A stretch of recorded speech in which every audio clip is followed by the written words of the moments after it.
আসসালামু আলাইকুম, সবাই কেমন আছেন? আমার ভালোবাসার মানুষরা, আশা করি সবাই ভালো আছেন। কাঁচা কাঁঠালের তরকারি কি কখনো খেয়েছেন? যদি না খান তাহলে আজকের রেসিপিটা আপনারা দেখতে থাকবেন।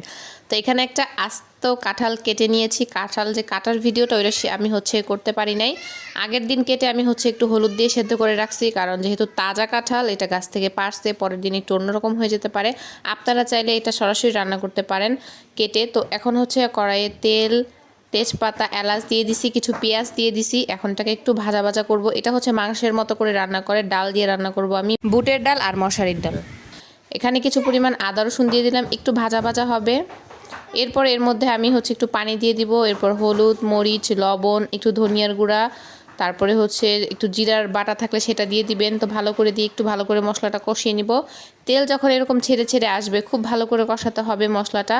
আর আমাদের এবার মরিচের গুঁড়াগুলো একটু কালার হয় আর একটু ঝালও হয়, ভালোই পড়ছে মরিচগুলো, খারাপ না। এখানে মশারির ডাল আর বুটের ডাল। বুটের ডাল অবশ্যই আগে থাকতে ভিজিয়ে রাখবেন, না হলে কিন্তু বুটের ডালটা সেদ্ধ হতে চায় না, শক্ত থাকে। 2-3 ঘন্টা আগে থাকতে ভিজিয়ে রাখার চেষ্টা করবেন। একটা টিপস শেয়ার করি আপনাদের সাথে, যদি বুটের ডাল দেখেন যে শক্ত, মানে আপনার মনে ছিল না, তখন কি করবেন, একটু গরম পানি করবেন।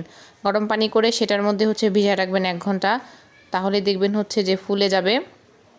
তারপর কাঁঠালগুলো আমি দিয়ে দিলাম ভালো করে।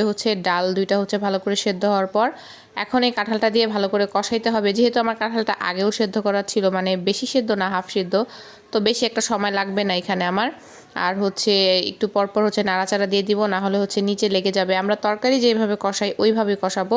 আর এটা একদম গলে গলে যাচ্ছিল, দেখতে কিন্তু একদম মাংসের পিসের মতো লাগতেছিল, তাই না?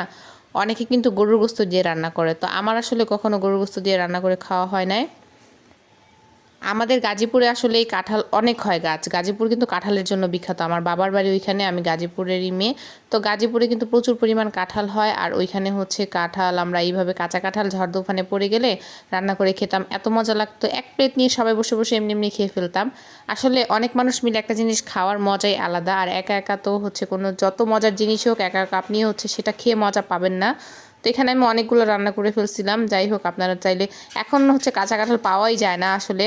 তারপরে গাছে, যাদের গাছ আছে, 2-1টা হয়তো পাওয়া যায়। তো এই রেসিপিটা ভালো লাগলে অবশ্যই শেয়ার করে দিবেন। আর শেষে একটু জিরার গুঁড়া আমি দিয়ে দিছি উপরে।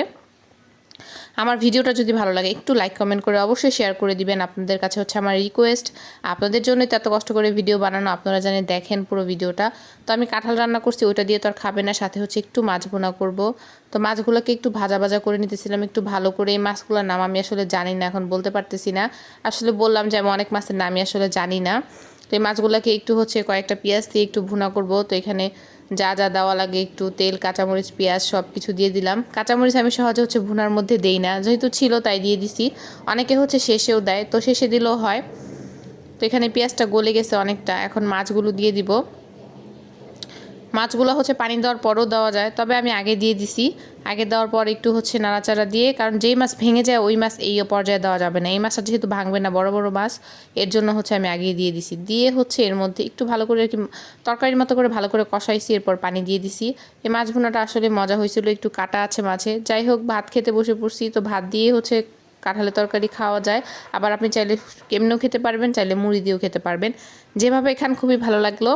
তো আপনারা সবাই একটু লাইক করে দিবেন। আর সবাই অনেক অনেক ভালো থাকবেন, সবার জন্য অনেক অনেক দোয়া রইল।